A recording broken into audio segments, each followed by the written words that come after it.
Yeah, YouTube, it's Big Mike. Without further ado, retro. Basically, you're going to be doing some more Amiga eBay pickups. Cheers. See you later. Bye. Right, the first one is a game never actually owned the original onto this. So you used to have it back in the day. We all had copies of this game, but it's a RBI Baseball 2. Never really was into any baseball games, but this game was pretty damn good. It was a good all rounder. It's in nice condition. Let's see. Yeah, it's a nice condition. You see there. And that was pretty interesting. Look, you got a Spectrum shot on the back, which is pretty cool. A lot of games didn't have the sort of balls to do that, I suppose. But and over here we have the Amiga shot. I think this was supposed to be the kickoff of all baseball games. The one. I think that's quite insulting. I don't think kickoff was that good. Whereas this is, in my opinion, well, it's probably one of the only baseball games I've played. But it's certainly the best one. Let's see if I can open it. It's all in there. I think it's supposed to come on a poster and that, but box of instructions. That's I think we'll put it away now, are we? Right. Okay, YouTube. The next pickup we have is Forgotten Worlds. Is it a focus? Yeah, there we go. Forgotten Worlds.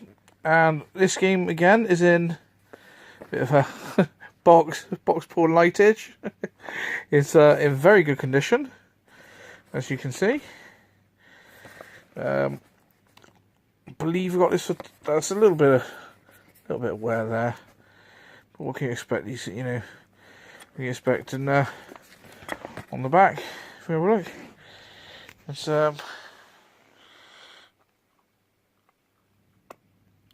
and I think this was quite highly rated by the magazines. But Atari ST and Amiga versions. It's a good shoot 'em up. This is quite hard because the character rotates around, and I think in the arcade you have a way to rotate him, which way he fires, and I think it's a 2-stick game. Whereas on the Amiga you have a joystick and a fire button. So I think if you don't fire and you move him, he rotates. And when you press the fire button, he fires in that direction. So that's how they got around that one. But yeah, lovely condition. That's really nice condition. I would like to get and like I say, this one again I believe was under £10. I would like to get the Ghouls and Ghosts. Now, the Ghouls and Ghosts on the Amiga wasn't necessarily a great conversion. Similar style box to this, with the purple and blue. But what, I don't know if anyone remembers the intro music. Not a bad game. It wasn't very much like the arcade or the SNES or the Mega Drive version. You know, the character's sort of a character on his own, really. The levels are the same layout, but you know, it left a lot. It was the same game, but very loosely. But the intro music was fantastic. Right, that's Forgotten Worlds. Next one is... This game was really good. Really enjoyed this. I've never played this on the arcade. I've only played the Amiga version. I own 3 versions of this game, actually. I now have the Amiga version, which was the game that we sort of grew up playing. We had this on copy again. I had... Skid Row, I believe the crack intro used to be. I used to love the crack intros for the games. Some very good sort of demos and music and really good stuff. But yeah, this was I've got this on the Super Nintendo, and I also have it on the Mega Drive as well. So it'd be interesting to compare the 3 versions. But this is the version I grew up playing. There's the old man himself. Look, stood next to the 3-player arcade. Old Ivan, Iron Man Stewart. Wonder if he's still alive. And then, alright, this was a great game. Really good. Yeah, I'm pretty sure it was 3 players as well.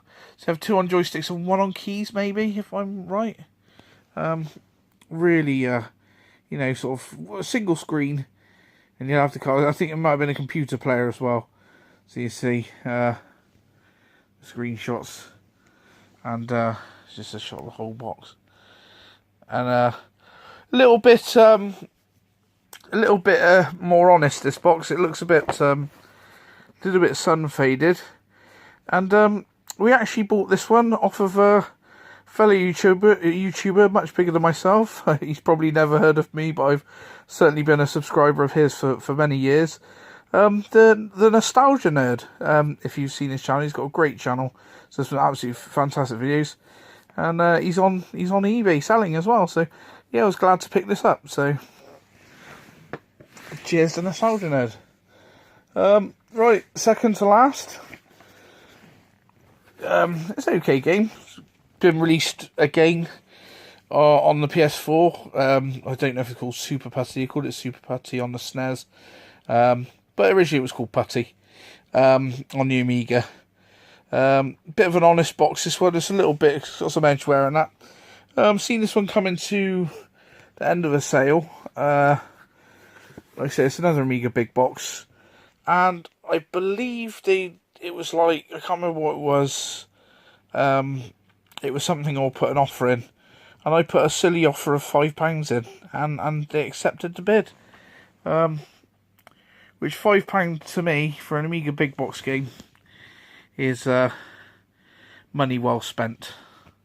So you can see the CU Amiga Power. I don't remember it doing that well back in the day, and I don't remember this magazine called The One either. But it doesn't have an Amiga Power. Oh, it does have an Amiga Power. That was what we used to read, was Amiga Power. I used to often get CU Amiga and Amiga format as well. Amiga format was a bit more for sort of, I think, for utility users and programmers really. But there we have Super Putty. So for £5, I thought that was a bit of a bargain. So I thought they were going to sit and tell me no, but they said yeah, which was cool. And last one, it's probably one of the better artworks. I thought this was really good, really nice box. It is Sensible Golf. This is off of one of the bigger sort of eBayers, well, one of the biggest Amiga eBayers online. I buy quite a bit off of him. He always does me a good deal. He's usually got a buy it now price or an offer. I generally put him an offer. He knows my magic number is £10 normally. So if you get it sent to me for £10, including postage, usually I'll buy it, and he knows I don't mess about. So, you know, if I say I'm going to buy something, I pay him straight away, as is the best way to do business, really. You know, people want to sell something, they want to sell it quick. So, but I've never played this game, but I just love the artwork. I think that's, you know, look at the condition of the box. It's really in nice condition. You know, it's not even really any shelfware. It looks like the typical Sensible Teams graphics. You know, like the Cannon Fodder or the Sensible Soccer, but playing golf. You know, they were a great addition to the Amiga. The Sensible Software team, they were great. They're fantastic. Like I say, I hadn't even heard of this one, Sensible Golf. So £10, may as well pick it up and have a look, hadn't you? You know, and fantastic artwork as well. Look at that. Okay, YouTube. Right, there's a few more things to go on, just to carry on about. So that's the games there that we got. And did anyone manage to get onto the Xbox One and pre-book an Xbox One? I managed to pre-book one through Game. So unfortunately now the pickups are definitely going to have to slow down. Fortunately, I have a lot of stock here that I've bought, bundles and things like that I have to sell. You know, it's just a case of me going through it and you know, digging the stuff out and putting it on eBay. So, but that's going to have to be what we're going to be doing now, rather than sort of buying this stuff, because I've already signed up to the SNES Mini, which is it September, so I've got to get the money in the bank for that. And the new Xbox is $450, so you're talking best part of £500 there. So those pickups are definitely going to slow down. You know, it is an addiction collecting, mind. It really is. You know, these old games, they bring back so much nostalgia for me. You know, my favourite thing is SNES collecting. But it's just so bloody expensive. It really is really expensive. But you know, at least the SNES games, as a rule, generally work. I haven't had one that hasn't worked at the moment, but generally I will pay for sort of better condition or get okay condition and then upgrade. You know, but yeah. So we'll be doing sometime in the near future. We'll be doing probably an unboxing and review of the SNES Mini when that comes out. So I've managed to get on book one of those up straight away. And we've also got the Xbox One X coming, so I shall have to sell my original Xbox One now. So get rid of my original Xbox One, my spare Wii U, and my inventory of doubles and extras and things to try and raise some money and get all these new things in. Okay, YouTube, take it easy. We'll speak to you soon. Like, comment, and subscribe, and we'll see you soon. Cheers. Thanks very much. Goodbye.